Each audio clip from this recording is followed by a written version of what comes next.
Good morning, everyone. It's great to be with y'all. Those here and those virtual.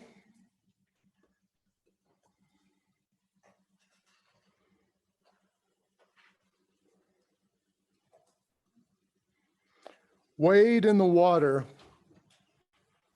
Wade in the water, children. Wade in the water. God's going to trouble the water. My wife was sitting next to me as we sang that song. She said, wow, it's just like the theme of your lesson today. Wow.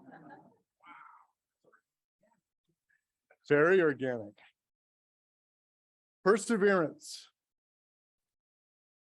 Steady persistence in a course of action, a purpose, a state, etc., especially in spite of difficulties, obstacles, or discouragement.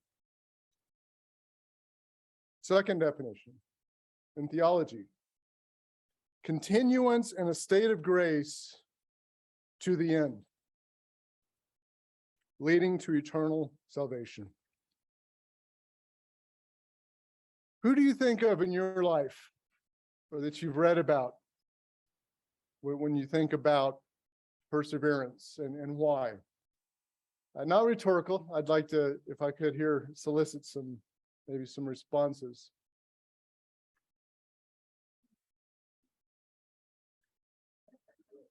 Rudy. The Notre Dame football player, Rudy. All right, good. Anyone else? Chris.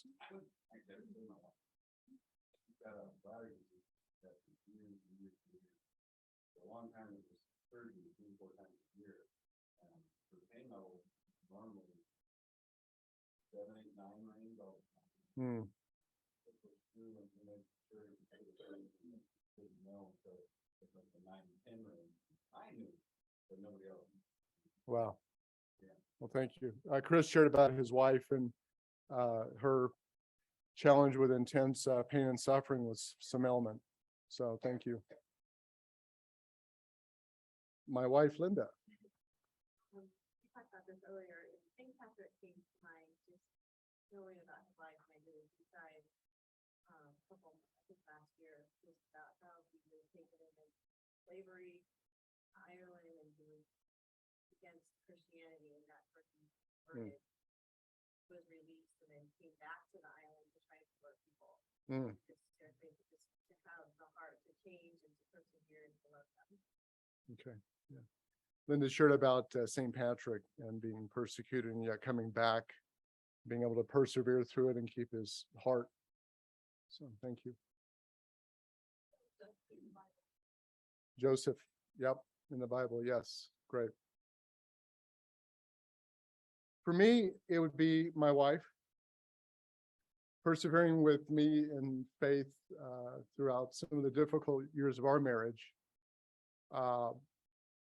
Being able to stand up under trials during a lot of hardship in our parenting, and a new career, a new job that actually October 4 will be her 1-year anniversary. The other woman is my mom, raising 3 kids on her own, working 2 jobs to keep our house. And now recently, I think a lot of challenges with health as well, and pushing through it. I think about Job. Yeah.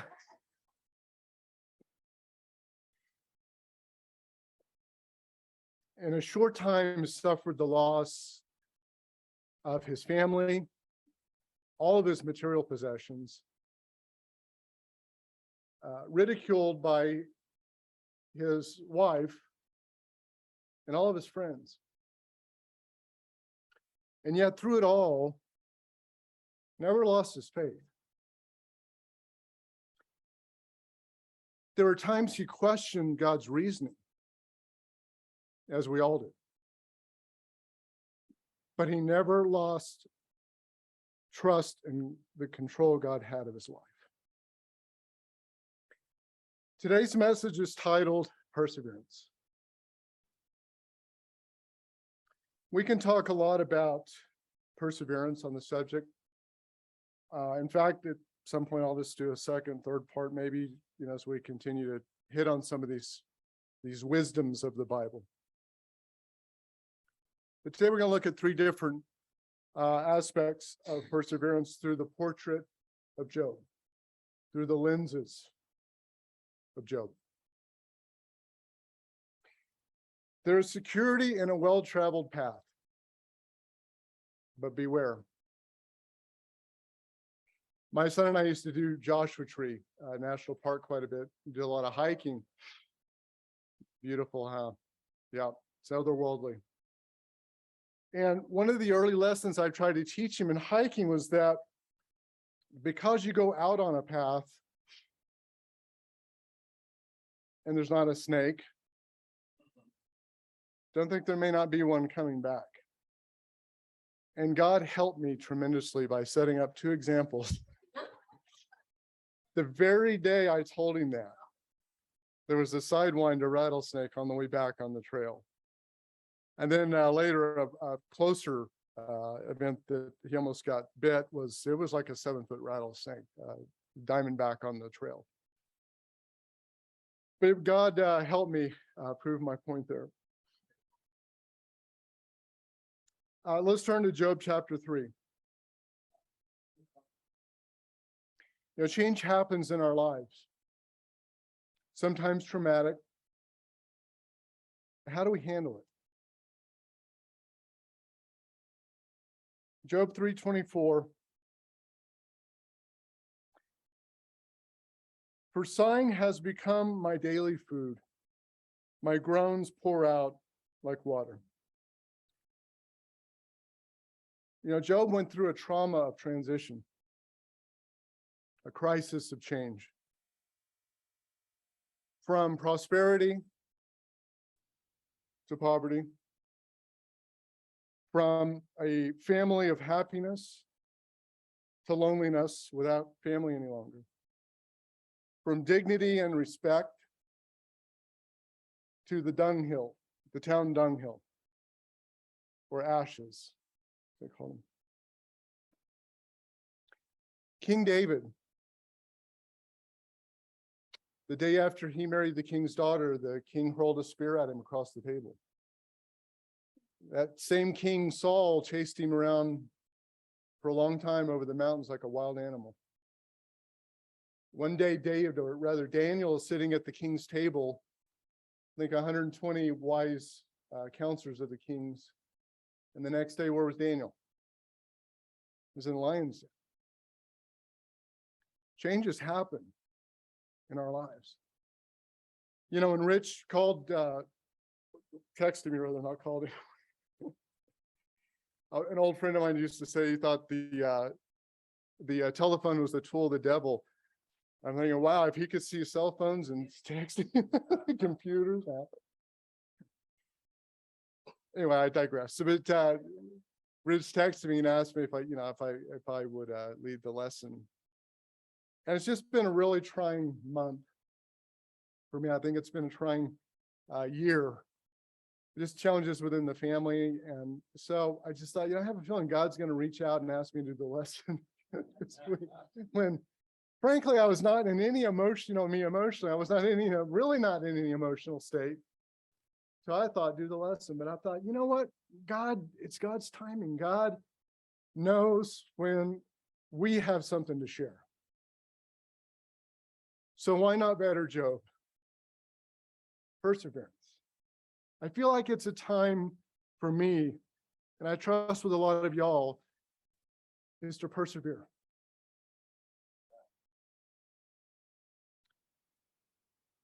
Point number one,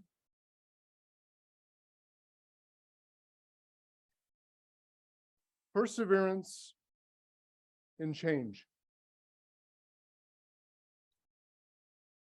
There was a study performed by Dr. Thomas Holmes in 1967, measuring the influence of change on our health. or that change has on our health. The study discovered that disease often followed events of change, whether good or bad. From their research, they assigned points to common change events. Each point called a life change unit, or an LCU.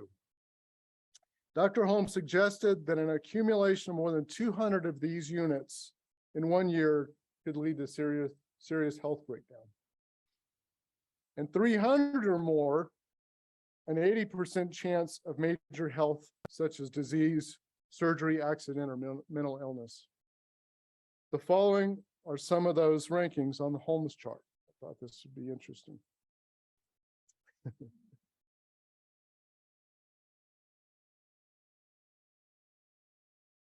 This is in descending order. So number 1, the death of a spouse. It's 100 LCU points. Now, how accurate this is, I think this is maybe a good guideline. Number 2, divorce. Number 3, marital separation. Number 5, death of a close family member. Personal injury or illness. 7, marital issues. Number 8, fired at work. 10, retirement. 11, change in the health of a family member. Pregnancy. Change in financial state. Death of a close friend. Change to a different line of work. Son or daughter leaving home. I think that was a little, it was traumatic. Trouble with in-laws. Maybe I shouldn't laugh at that. For the record, I'm not the only one that laughed in the room. Change in residence. Linda thought that would be a little higher up there. Moving, yeah, man, I told her that when I'm gone, meaning in death, the things I won't miss are politics and moving. Vacation. And lastly, Christmas. Can we relate to some of these? Change happens in life. What I thought was interesting about that is, I can't say that. When I read vacation, I'm like, that's supposed to be a good thing. I thought with me, man, to prepare for vacation and then even coming back from it to get back into the groove, there's stress. For me, Christmas, kind of, it's supposed to be a great thing, and mostly I think it is, but for some, it's a really bad time. It's a really lonely time. It's a very depressing time. So I understand. We must stay close to the one that can bring us peace. Matthew 11:28, come to me, all who are weary and burdened, and I will give you rest.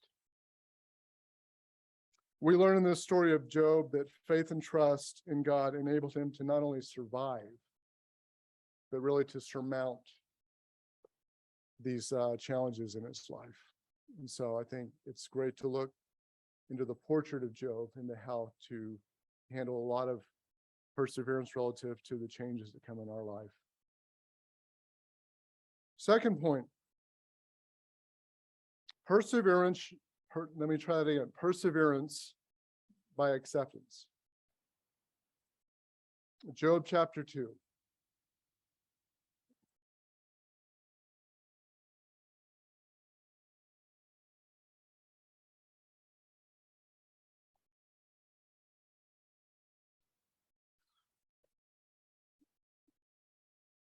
Starting in verse 7.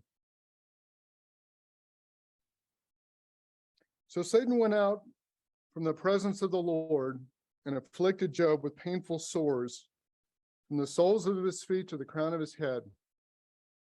Then Job took a piece of broken pottery and scraped himself with it as he sat among the ashes.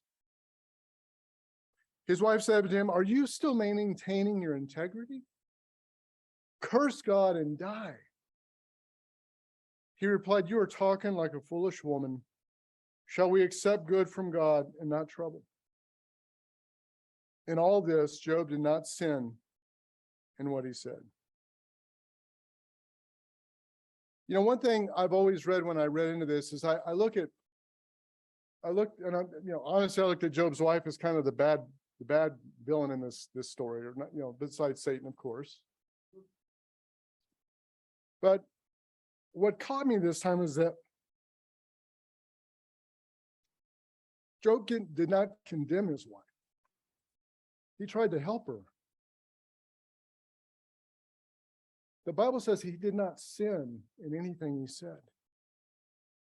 What he told her was that what she said was foolish and that her advice was foolish. I believe the Hebrew for foolish is a moral deficiency. That was Old Testament prior to Christ. But there was a deficiency in her advice. And I think it's easy for us in our suffering at times to lash out. And so I think there's a great lesson here. Job's wife suffered through everything with him. Even in her deficiency, she lost their children, she lost their possessions, she lost everything. And now she sees her husband being afflicted with this grotesque disease, skin disease. And she broke, couldn't take it. He had compassion on her. I think there's a powerful lesson in this. But I think there's a clue in this that I think is powerful for us. Many say, why us? Why us? You have others that say, why not us? It's all perspective. I think one of the key to Job's survival and his triumph is the word accept. Job was able to accept all the events that had unfolded in his life. He never stopped trusting God's control, but he questioned him at times. I think that's that very human side of Job we can all relate with. Was this not Jesus in the garden all those centuries later? Matthew 26:39, my Father, if it is possible,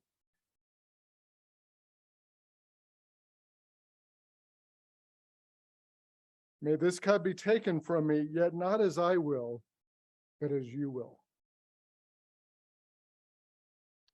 Jesus had a heart of acceptance towards God's will for his life.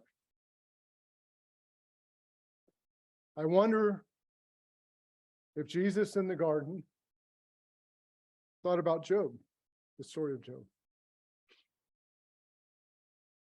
It's amazing that we have God's word to help us.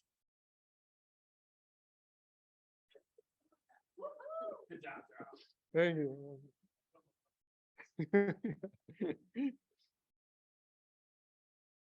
To think that maybe Jesus thought about Job in that time that helped him get through that time, that moment.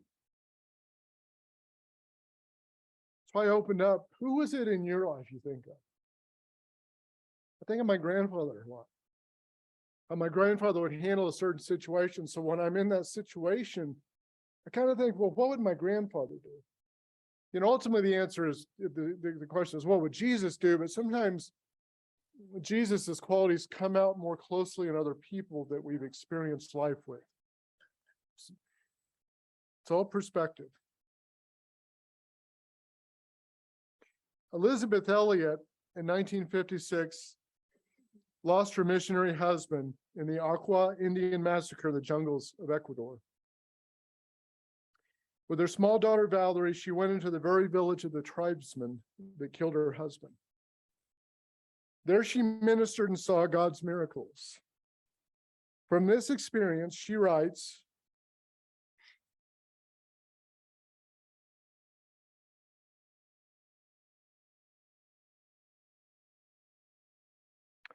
only in acceptance lies peace, not in resignation, nor in busyness. Resignation is surrender to fate. Acceptance is surrender to God. Resignation lies down quietly in an empty universe. Acceptance rises up to meet the God who fills that universe with purpose and destiny. Resignation says, I can't. Acceptance says, God can. Resignation says, it's all over for me. Acceptance asks, now that I'm here, what's next, Lord? Resignation says, what a waste. Acceptance asks, in what redemptive way will you use me in this mess, Lord?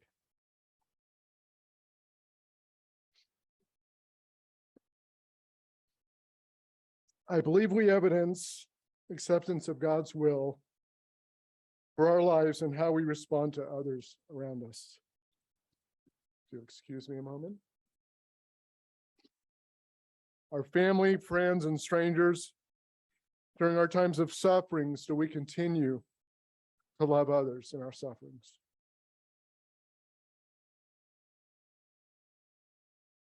Perseverance is a process. There can be much grief involved because there is suffering involved. And the minor events in our lives, like vacation or Christmas, actually, I won't put that can be heavier for something. Vacation or a new job, to the major things in life, death and divorce, for example.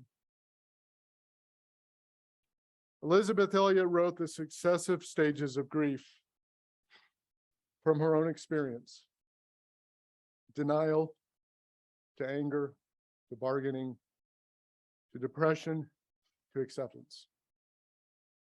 Perseverance is a process. A dear friend, Gloria Baird, of ours, used to say in her darkest cancer suffering moments is that don't let your suffering go to waste. I can't look over here. Gloria had accepted God's will for her life, and she continued to be transformed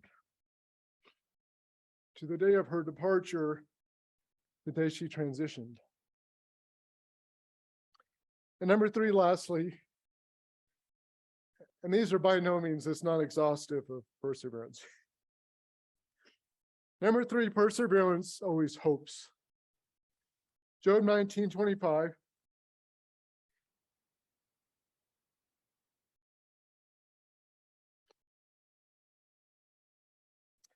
I know that my Redeemer lives, and that in the end, he will stand on the earth. It's one of my favorite scriptures. Job's great hope was another key in keeping his faith and trust.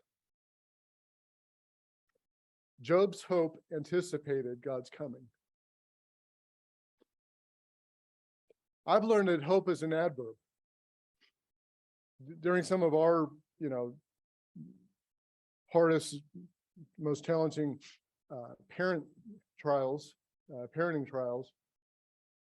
I'd lost faith. There was no question. But I couldn't give up. So what was left? It was hope. I then understood what hope is for. But I also learned that hope is an adverb. There must be action that evidences your hope. There's got to be action that evidences it. Which then begged the question to myself, what am I doing to prove my hope is alive, that my hope is living? What are my actions to demonstrate that?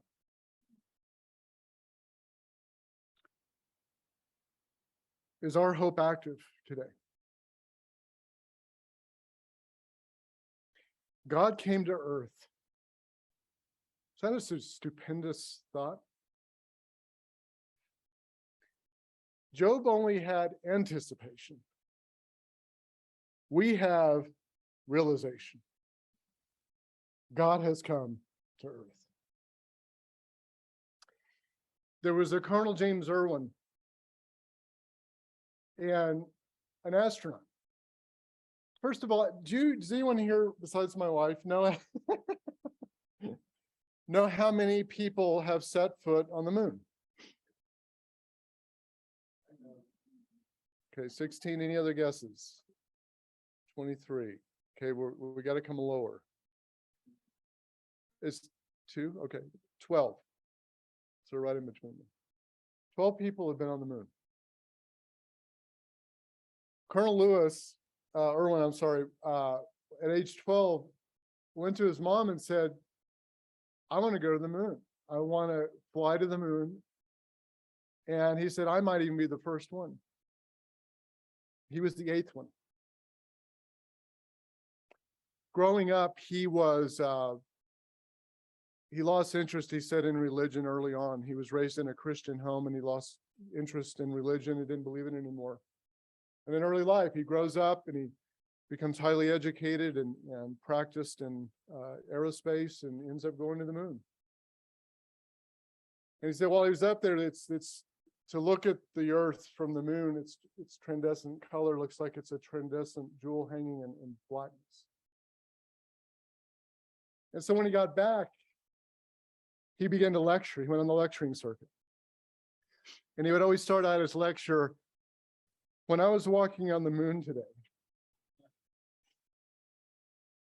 How would that be to start out our conversation? Linda said it was great. You could top any conversation at the dinner table. One upper. Well, when I was walking on the earth yesterday, the reason I bring him up, well, what does this have to do with hope? One day he said, he had the thought, wow, man standing on the moon is the greatest event in human history. But then he said, immediately a voice came out of his heart. And it said, I did something greater. I stood on the earth. He said at that moment, he became a Christian.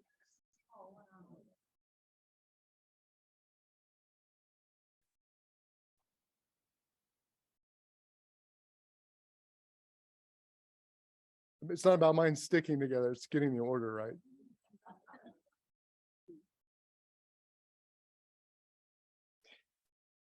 It's interesting, of the 12, he was the youngest, and ironically, he was the first to die. And survived 2 major crashes in test planes for the US government, one of them being the SR-71, or the predecessor to the SR-6. If y'all know anything about they call it the Blackbird, this really high tech. He actually had a crash in the prototype and survived. But it was interesting. Is our hope active today?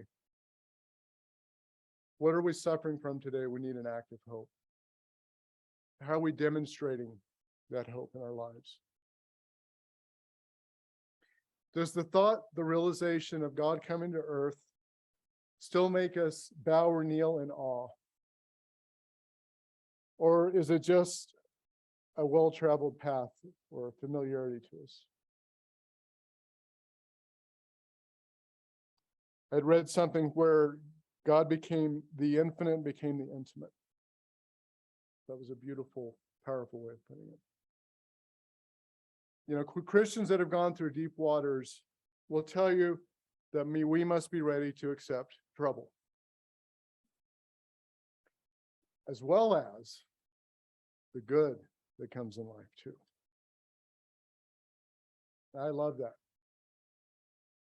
because there is good. And God stirs some trouble up sometimes too, and so does life, and certainly Satan does. I hope and pray for undying perseverance in our lives going forward, and that we embrace God's control of our lives. Thank you.